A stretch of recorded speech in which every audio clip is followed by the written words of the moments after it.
Hello guys, स्वागत है आप सबका। तो आज हम बात करेंगे अदानी एनर्जी सॉल्यूशन की। आधे % की तेज़ी के साथ बंद रहा, अच्छी खासी उठा पटक रही पिछले दिनों के अंदर, ऊपर भी गया नीचे भी आया, अभी जो है बीच में काम कर रहा है, ऐसा लग रहा है काफ़ी छोटी सी रेंज के अंदर। आज के दिन की बात करें तो वॉल्यूम ठीक ठाक रहा, लेकिन डिलीवरी वॉल्यूम थोड़ा सा अच्छा यहाँ पर दिख रहा है पिछले दिनों के मुकाबले, क्योंकि अगर यहाँ पर देखें तो तकरीबन 56% के आसपास की डिलीवरी उठी है। परसेंटेज के अंदर देखेंगे तो डिलीवरी यहाँ पर अच्छी थोड़ी सी दिख रही है, बाकी 5 लाख के आसपास की डिलीवरी उठी है, तो ठीक ठाक, ना कम ना ज़्यादा ऐसा लग रहा है। लेकिन 56% मतलब कि जितने भी शेयर ट्रेड हुए इसके आधे से ज़्यादा तो जो है डिलीवरी उठ गई। तो अभी भी यहाँ पर जो है एक बाइंग निकल कर आ रही है, ऐसा लग रहा है। अब ये इसके अंदर ये भी हो सकता है, देखिए कई बार मैंने बात की है कि जब तक इसके अंदर देखिए बड़ी तेज़ी आ सकती है, अगर ये इसने इस महीने का जो वो हाई था 1250 रुपये के आसपास का, वो जब तक क्रॉस नहीं होता तब तक इसके अंदर बड़ी तेज़ी आना की संभावना कम दिख रही है। अगर ये लेवल क्रॉस होता है फिर इसके अंदर एक अच्छी तेज़ी आ सकती है, 1500 1700 या 2000 तक जाने की संभावना रह सकती है। लेकिन जब तक वो तेज़ी नहीं आती तब तक मुझे ऐसा लग रहा है कि छोटे छोटे ट्रेड लेकर भी अच्छा मुनाफा कमाया जा सकता है। तो अगर नीचे आता है, अभी गिरावट की संभावना दिख रही है, तो नीचे आता है तो वहाँ पर अगर कुछ सपोर्ट के आसपास ये अगर जो है बाउंस बैक की संभावना रह सकती है, तो वहाँ पर अगर मतलब कि खरीदारी करें, और जिनको अगर खरीदना है तो वहाँ पर खरीद सकते हैं, वो भी स्टॉप लॉस के साथ। और तो जो है एक अच्छा 5 से 10% 15% के आसपास का एक बाउंस बैक देने की संभावना रह सकती है। अभी इस लेवल के आसपास आया नहीं, लेकिन कहाँ पर आ सकता है वो हम देखेंगे। साथ साथ एक चीज़ और है जो कि मैं हमेशा कहता हूँ, एक ही शेयर्स के अंदर जो है कभी भी पूरा पैसा ना फंसा दे। पोर्टफोलियो को बाउंस डाइवर्सिफाइड रखते हैं तो ज़्यादा बेहतर रह सकता है। साथ साथ थोड़ा थोड़ा करके खरीदना, थोड़ा थोड़ा करके बेचना, वो भी एक अच्छी स्ट्रेटजी रह सकती है। मतलब कि एटलीस्ट जो है 50-50% करके भी अगर खरीदे शेयर तो भी अच्छा रह सकता है। साथ साथ छोटे छोटे ट्रेड लेकर भी अच्छा पैसा कमाया जा सकता है, ऐसा मुझे लग रहा है। क्योंकि ये ज़रूरी नहीं है कि हम 100 शेयर खरीद कर ही अच्छा पैसा बना सकते हैं। 5 से 10 शेयर भी खरीद सकते हैं, मतलब कि कोई भी शेयर हो कि अभी कितने का भी हो, 5-10 हज़ार से भी शुरुआत कर सकते हैं, ऐसा मुझे लग रहा है फिलहाल। और शॉर्ट टर्म की हम बात कर रहे हैं। अभी हम देखते हैं आगे 15 मिनट का चार्ट अगर देखें तो आज जो है ज़्यादा मूवमेंट रही नहीं। ऊपर सवेरे गया, उसके बाद नीचे आया, यहाँ पर टिक नहीं पाया, उसके बाद पूरे दिन जो है फ्लैट कामकाज होता रहा। फ्लैट मतलब कि थोड़ा सा एक रेंज तो जो थी वो काफ़ी छोटी थी। अब यहाँ पर वीकली चार्ट के ऊपर ये जो है इसके अंदर ट्रेंड लाइन दिख रही है, ये भी जो है लोअर हाई की ट्रेंड लाइन है। यहाँ पर एक हाई बनाया 1250 के आसपास का, फिर यहाँ पर हाई बनाया, फिर यहाँ पर ब्रेकआउट देने की कोशिश की, ब्रेकआउट हुआ, लेकिन इसको ब्रेकआउट नहीं कह सकते क्योंकि ये वीकली चार्ट के ऊपर यहाँ पर इसने क्लोजिंग नहीं दी। क्लोजिंग आते आते वापस से नीचे आ गया। एक बार इसने यहाँ पर जो है हल्की सी क्लोजिंग दी थी, डोजी कैंडल बनी थी, तो उसके बाद इलेक्शन का रिजल्ट आया था, फिर ऊपर गया, फिर वापस से नीचे चला आया। तो इसका बड़ा ब्रेकआउट कब हो सकता है? तो पहले तो जो है यहाँ पर इस लेवल के आसपास यहाँ पर टिक किया हुआ है, जो कि 1070 के आसपास है।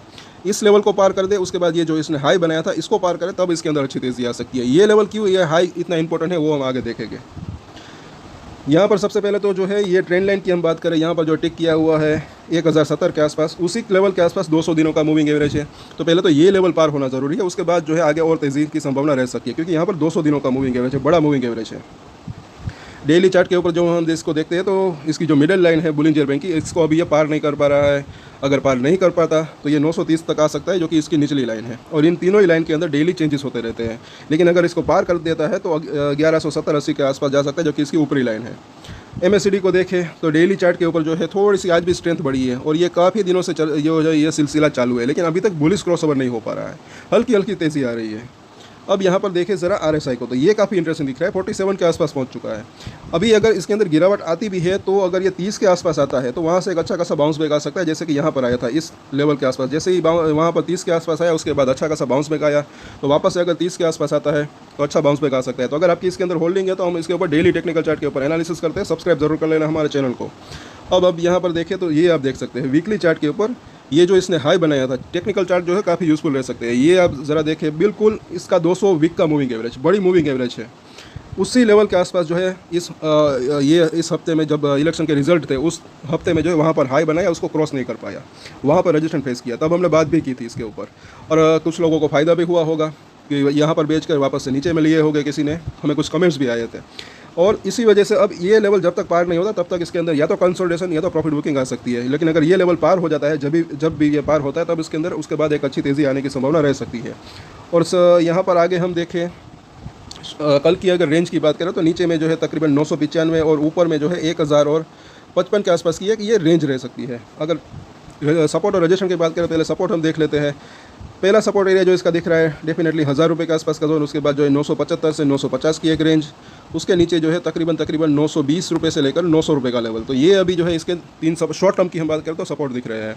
और मुझे ऐसा लग रहा है कि शॉर्ट टर्म की अगर बात करें तो 900 रुपये से नीचे के जाने की संभावना अभी कम दिख रही है, क्योंकि मुझे ऐसा लग रहा है कहीं ना कहीं शॉर्ट टर्म में वोलेटिलिटी रह सकती है, लेकिन लॉन्गर टर्म की बात करें, मीडियम टू लॉन्ग टर्म की बात करें तो एक तेज़ी की संभावना भी रह सकती है, क्योंकि इसके फंडामेंटल जो है वो मुझे ऐसा लग रहा है कि काफ़ी स्ट्रॉन्ग है। पावर की डिमांड आगे चलकर बढ़ सकती है।